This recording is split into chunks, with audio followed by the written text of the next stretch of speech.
The kick's power comes from the torque generated by the rotation of the hips. It's the same principle that cracks a whip. Turning the hips just a few degrees forces the foot to travel a much greater distance and creates a lot of speed as it does. The longer the leg and quicker the rotation, the faster the kick. And unlike karate, Muay Thai fighters are also taught to strike with the hard bone of the shin. A Muay Thai kick can generate roughly the same force as a baseball bat, enough to crack a rib. It works like a point of a knife. All the force is magnified by being concentrated in a small, hard area. Even if the elbow doesn't deliver a knockout, it will almost always leave a nasty cut, and often getting in close neutralizes the opponent's weapon advantage. Then, in the clinch, we bring the power of the knee to bear. Unlike the kick, which relies on rotation to create power, the knee gets its power from leverage. Pulling our opponent down as we drive the knee up can deliver up to 2.5 tons of force, enough to lift a car. It's not the arms, but the legs that drive this. Like a piston, the explosive power of the legs is capable of generating hundreds of pounds of force, all to a very vulnerable area, the soft underside of the opponent's jaw. Like the Hanuman move, the flying knee relies on the explosive power of the legs. But rather than spread the power of our blow over two fists, it concentrates it into the spear point of the knee and combines it with the force of gravity. It's the equivalent of hitting our opponent in the chest with a sledgehammer. It works on a concept called the couple. Basically, it's two levers linked at a single fulcrum, the elbow lock. And it doubles the foot-pounds of torque you can generate when compared to a single-arm lock.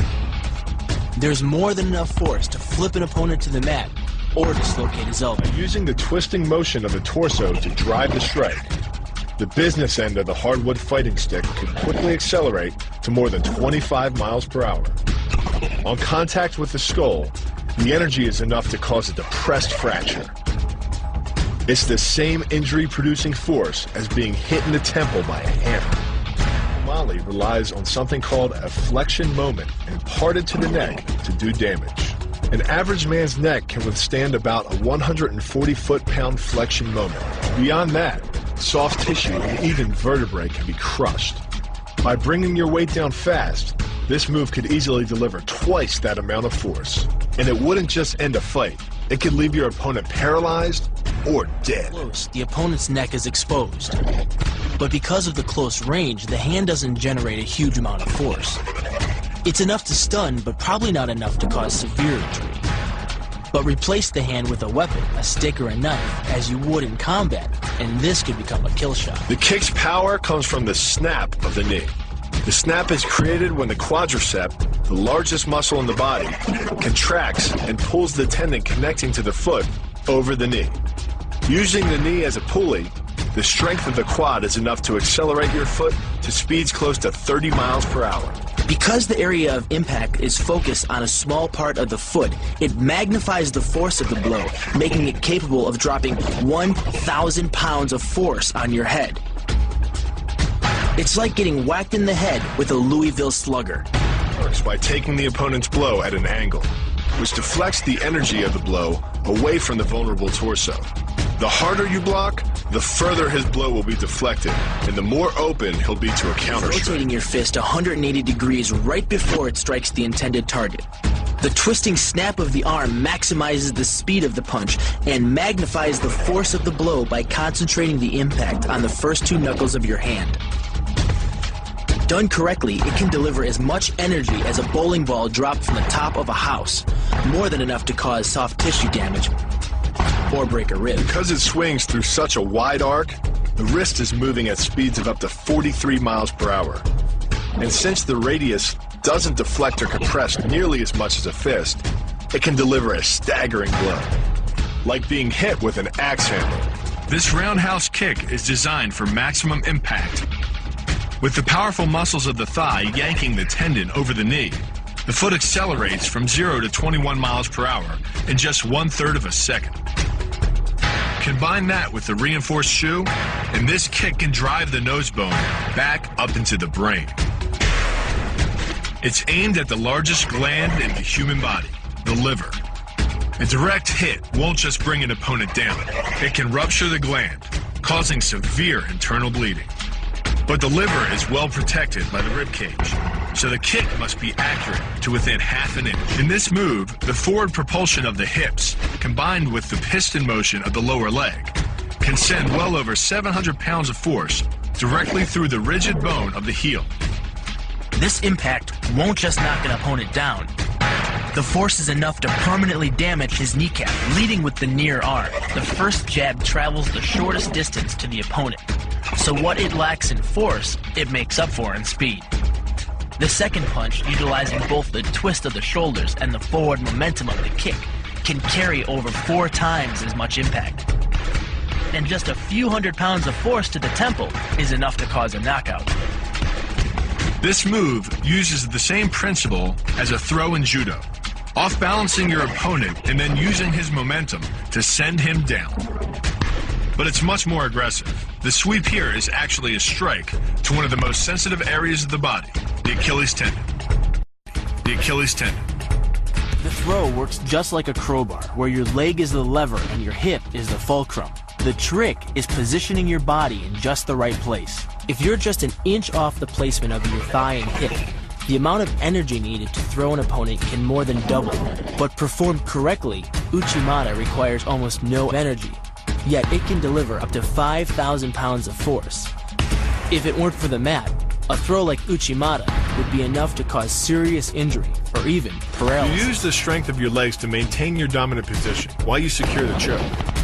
Just a few pounds of pressure on the collar of his gi is enough to reduce the blood flow to the brain to a trickle and end the match. Hold this move for 10 seconds and the fighter will black out. Hold it just a bit longer and he's dead. By bending the elbow across the fulcrum of your hips, you're subjecting the weak joint to the leverage of 2 strong forces.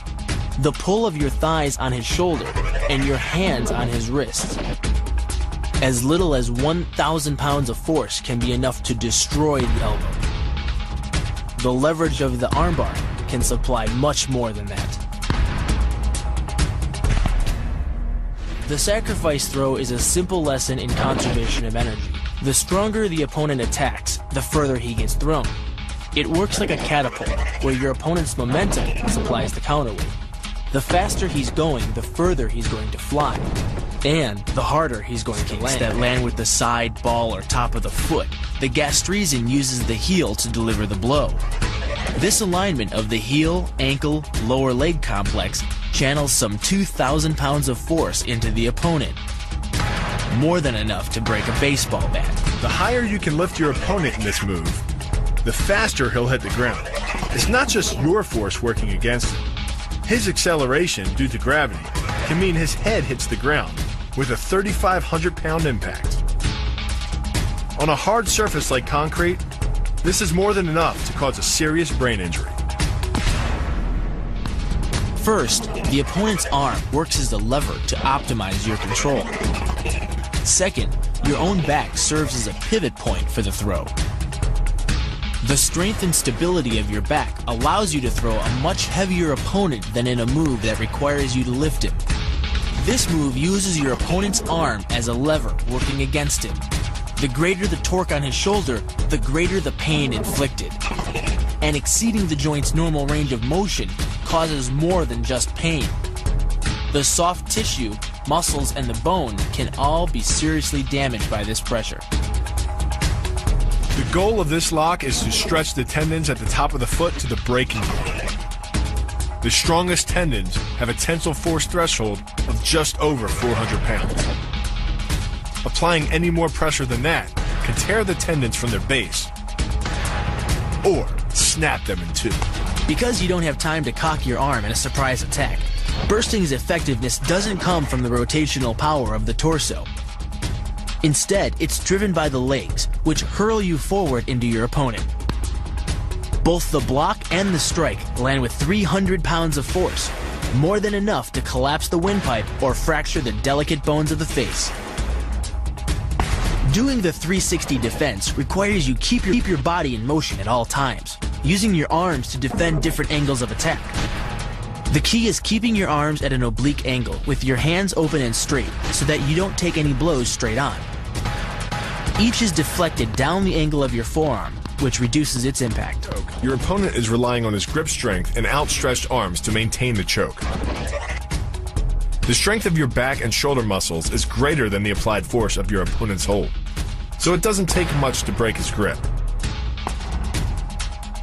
And the closer your hands are to your own neck, the greater the leverage. The disarm is basically a judo wrist lock and uses many of the same principles. By pulling your attacker forward as you turn, he loses his balance, giving you control of his wrist.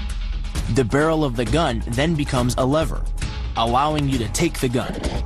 Because you are using the muscles of your torso, which can deliver up to 10 times more force than the muscles of the wrist, the disarm works against an opponent who is much stronger than you. An elbow strike from another martial art, Muay Thai. But because the metal doesn't deform on impact, like human bone, every ounce of power is channeled directly into your opponent's face.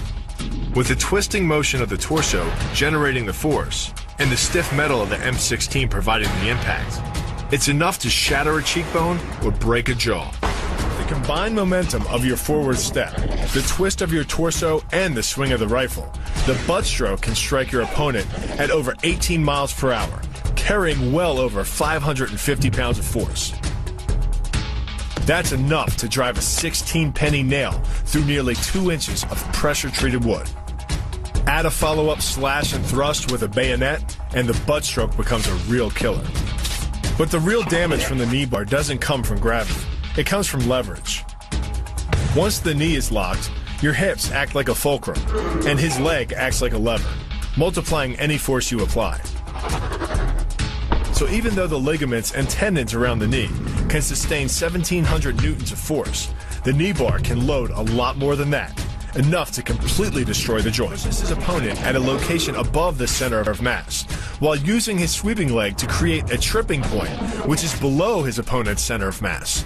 Once the loss of stability has occurred, gravity does the work, and the damage. On the ground and on his back, your opponent is now vulnerable to any number of finishing strikes. Much like a nutcracker, your forearm and biceps apply pressure to your opponent's carotid arteries. Located on either side of the trachea, these two arteries are the only way to get blood to the brain. It can take less pressure than squeezing an orange to stop the flow of blood to the arteries. And with no blood flow, the brain shuts down almost instantly. Fight over. Control of your opponent's leg, you turn his hip into a pivot point. And there are 2 forces being imparted about the pivot point, one by the arm above and one by the sweep below. These forces act as a couple, resulting in your opponent's rotation that slams him right to the deck. And given the speed of rotation and the force of gravity, that impact could cause permanent injury. The key to the double is to hit your opponent below his rib cage, which knocks him off his center of gravity. Wrapping your arms around his legs prevents him from regaining it. Your forward momentum, coupled with the upward thrust of your hips, gets your opponent airborne. Driving him to the mat can yield over 3,000 pounds of injury-producing force. That's like dropping a 20-pound bag of cement off a 9-foot ladder onto someone's chest. The key to the sprawl is sliding your legs backward, while leaning in and locking your hips at the same time. This forces your opponent's center of mass beyond its stability zone. Coupled with the downward thrust of your forearms, he's now supporting your entire upper body with the back of his neck and head, which leaves him face down on the mat, vulnerable to any number of attacks. The power of this move comes from the spin. Like the wrecking ball at the end of a demolition crane, the power is generated by the rotation of the body. In conjunction with the snap of the knee, the foot achieves a velocity of nearly 30 miles per hour. When the heel connects with the solar plexus, it transfers 1,400 pounds of force, enough to damage internal organs and fracture multiple ribs. It gets its power from the pressure exerted by your legs. The first leg imparts pressure to the carotid artery. The second leg, working in conjunction with your arms, optimizes that pressure, transforming you into a human vice grip. If your opponent doesn't tap out, he'll pass out. Much longer and permanent brain damage can ensue. Is a combination of 2 levers. While your legs push up on your opponent's neck, your arms apply downward pressure to his trapped wrist. The opposing forces turn the elbow into an ad hoc fulcrum point. The armbar can result in a complete destruction of the elbow's articulating structures. The move is difficult but devastating. There's no opposing object to push against, so all the energy of the move must come from the momentum of the leap and the acceleration of the kick. The snapping motion of the lower leg functions much like a coiled spring. When unleashed, the kick reaches impact speeds of 20 miles per hour and delivers up to 400 pounds of force to the opponent's chest. The key to this synergy of speed and power is punch technique, punch location, and punch frequency. With your elbows tucked in behind your fist, the energy of each punch is maximized. And because the punch is delivered to your opponent's core along a center line, the more directly that force is transmitted to his body. The effect is similar to that of continually slamming a battering ram against a door. No matter how strong, it can only sustain so many blows before it collapses. This kick is all about speed. The further the foot travels, the greater its acceleration, and the more dangerous a weapon it becomes. Powered by the muscles of the hip flexor and the quadriceps, by the time your foot reaches your opponent's throat, it's traveling nearly 40 miles per hour. That type of speed yields over 1,000 pounds of force, enough to puncture the Adam's apple and crush your windpipe. The power of the takedown is derived from the simple mechanical advantage you hold over your opponent. By wrapping up his striking leg at the upper thigh, you've placed your opponent in what's called conditional stability. If he remains stationary, he could technically maintain his balance indefinitely. But by driving him backward and initiating a sweep of his other leg, you've added two destabilizing factors, and the loose center of gravity simply cannot hold. By grabbing the wrist, you provide hundreds of pounds of additional leverage. This reduces your opponent's ground weight by half and allows you to more easily knock your opponent off balance. The rotation of the hips then amplifies the power of the leg sweep. Coupled with the wrist grip, you are in complete control of your opponent's body. Leaning back slightly and driving the knee up utilizes the full power of the thigh, and the foot accelerates up to 16 miles an hour in just 1/4 of a second. That's twice the acceleration speed of a Porsche. Coupled with the rotation of the hips, the kick can impart 450 pounds of force upon impact with the ribs. When executed perfectly, it's a motion similar to cracking a 2x4 with a sledgehammer. The calf crush works because of the ankle lock. Working in conjunction with your leg, it serves as a sort of high torque pinch point, imparting hundreds of pounds of force on the tibia and fibula. The tibia and fibula are some of the strongest bones of the human body, but creating this pinch point allows you to deliver enough force to easily break them, which leaves your opponent with two choices: tap out and admit defeat, or risk permanently losing the use of your leg. The key to the scissors takedown can be found in the move's name. Throwing your legs around either side of your opponent, one high on the torso, the other just in the crease of the knee, provides you with a lever on either side of his body. It's literally like a piece of paper between two blades of a scissor, only instead of slicing through paper, you're using a combination of potential and kinetic energy to cut through your opponent's center of gravity. The downward force exerted on his gi pulls your opponent across his tipping point. Along with your body weight, you generate enough instability in your opponent to drive his body to the mat, like a child tossing around a rag doll. The hip throw capitalizes on the body mechanics of both you and your opponent. Thrusting your hips into your opponent's waist creates a pivot point around which his arm is the lever. With your legs between his, you've created a center of gravity significantly lower than your opponent's. This imparts maximum instability and helps you maintain control while throwing him over your hip. The throw, coupled with the downward force of gravity, generates a speed of 8 miles per hour, which can create more injury-producing impact energy than The throw, coupled with the downward force of gravity, generates a speed of 8 miles per hour, which can create more injury-producing impact energy than falling down a small flight of stairs. This move is kick speed and kick placement. Powered by the rotation of the hips and the strongest muscles in the body, the quadriceps, at the point of contact, the kick is traveling 25 miles per hour and can impart 550 pounds of force. The wider the foot travels from the center of its axis, the more speed and power it picks up. more than enough to cause a knockout or concussion. Delivered to the neck, it can fracture the cervical vertebrae. The rotation of the torso is the basis for the strike's power.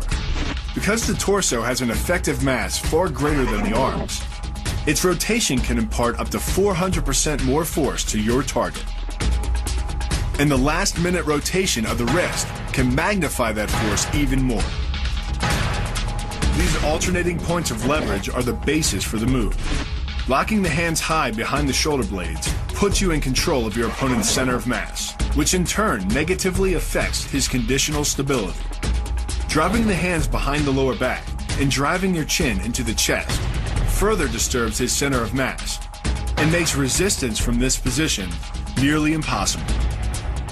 The application of maximum force ensures you maintain control while driving your opponent to the ground. The first elbow strike can accelerate to a speed of 25 miles per hour in less than a quarter of a second.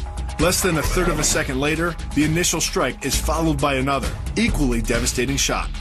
By employing the bony tip of the elbow, these strikes deliver a double dose of injury-producing energy and can result in a broken nose, facial fractures, or a wicked Throwing your cut. body into the air, you effectively become a human missile, hurling your entire body mass into your opponent's gut.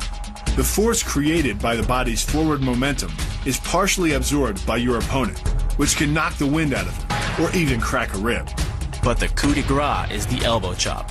Impacting with the head at nearly 15 miles per hour, a solidly landed elbow to the head's frontal bone can knock your opponent out, fracture his skull, or cause serious spinal cord damage. The move works by using your opponent's own body weight against him. The first strike can land at speeds greater than 20 miles per hour and can stun your opponent with the same injury-producing energy as dropping a bowling ball from over 11 feet onto his torso. By using his arm as a lever in conjunction with the leg sweep, you drive your opponent to the ground. Once he is on the ground, you follow up with a devastating strike to his face. The secret to the move is wrist control. By rotating your opponent's wrist to the maximum extent of its range of motion, the bones of the wrist lock against the bones of the forearm and make it impossible to bring the strong muscles of the upper arm to bear. Then, you can pull your opponent off balance and into a potent knee strike. The combined force of the knee strike and your opponent's forward momentum can be as much as 2,000 pounds, enough to dent sheet metal. The effectiveness of the Pollock High Mao lies not in raw power, but in speed. By relying on your triceps to snap the strikes forward over the elbow, 3 blows can hit in 7/10 of a second. The final impact of the strike to your opponent's face can deliver as much as 175 watts of power, more than enough power to stun him or crush the cartilage of his nose. You then add insult to injury, firing one last shot into one of the most sensitive regions of the body, the groin. Pulling off the move relies on 2 factors. The first is to combine the block and the strike into a single action. This reduces the time your opponent has to respond to just 1/10 of a second. But the real focus is to aim your strike at the throat. Because as little as 76 pounds of force can collapse the larynx, the strike doesn't need to deliver a lot of force to be deadly. One blow like this and the fight is over. The hyperextension of the elbow, created by pulling back on the locked arm, virtually ensures that he will be taken down. The knee strike to the wrist dislodges the knife and further loads the elbow and shoulder. The technique can easily result in damage to the elbow joint, the tendons of the rotator cuff, or even a broken arm. The key to this move is turning your opponent's lower arm into a lever. By grabbing his arm during the initial attack, you set up the lever such that direct loading to his elbow joint is achieved. Once the elbow is locked and loaded, you can pull a much heavier opponent off balance by simply lowering your center of weight. With practice, the ninja can hit his intended target from distances as great as 45 feet. At impact, that's more powerful than a Major League Baseball This move pitch. is more about timing and precision than power. Instead of hacking through the limb, the first strike imparts an injury just a few inches below the elbow. The sword's razor-sharp blade easily slices through the soft tissue of the attacker's arm. This opens up his defense and provides the ninja a clean opportunity to deliver the kill stroke, a powerful shot to the top of his head. The tornado kick is a study in controlled chaos. A quick spin confuses your opponent. Then one knee is thrust into the air, launching your entire body high enough to fire a powerful kick. The momentum generated by your body weight rotating freely, combined with a powerful hip thrust, creates a devastating blow of over 700 pounds of force upon impact. More than enough to permanently damage the hyaline cartilage that protects the larynx and spinal cord. What makes this combo so effective is the momentum behind it. Powered by the running start and the most powerful muscles in the body, the quadriceps, the initial kick lands at 15 miles per hour. The second kick creates 3 times the injury-producing energy as the first, delivering over 650 pounds of force. That's like taking a shot from a sledgehammer to the face. More than enough to score a knockout and rearrange some facial features. The axe kick draws its power differently than most kicks. Once your foot reaches the apex above your opponent's head, your body's momentum, combined with the ease of downward acceleration due to gravity, can reach speeds over 20 miles per hour. That's enough to generate more than 550 pounds of force at the point of impact, easily breaking the nose or shattering the clavicle.